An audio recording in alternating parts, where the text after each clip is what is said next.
நம் வாழ்வில் எல்லாம் ஒரு நாள் மாறும், ஆனா ஒரே நாள்ல மாறாது. அந்த மாதிரி மாற்றத்திற்கான ஒரு சிறிய நாள் தான் இந்த நாள். காட்டுப்பூக்கள் அஜித் ஒரு படத்துல டயலாக் சொல்லுவாரு, நாங்கெல்லாம் தண்ணி ஊத்தி வளர்த்தி பார்த்து பார்த்து வளர்த்துன வீட்டு மரம் இல்லை, தானா வளர்ந்த காட்டு மரம். அரசு பள்ளி மாணவர் எல்லாருமே காட்டு மரம் தான். அதே ஒரு காட்டு மரம் தான் நானும் அரசு பள்ளி மாணவி தான். காட்டு மரம் மரமா இருக்கும் போதே அவ்வளவு ஸ்ட்ராங். மரமாயி காயாயி பூ பூத்ததான் இந்த குழந்தைகள்.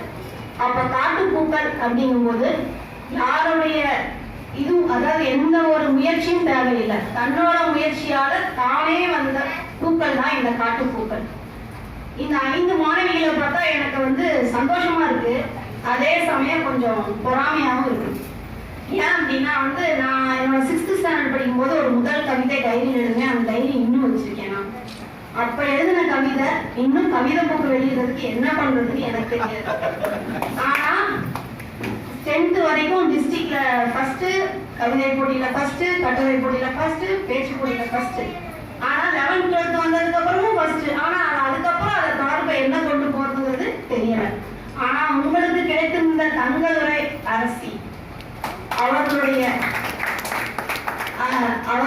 பெற்றோர் தங்கத்தை உரசி பார்த்துதான் அது தங்கமான்னு தெரியும்.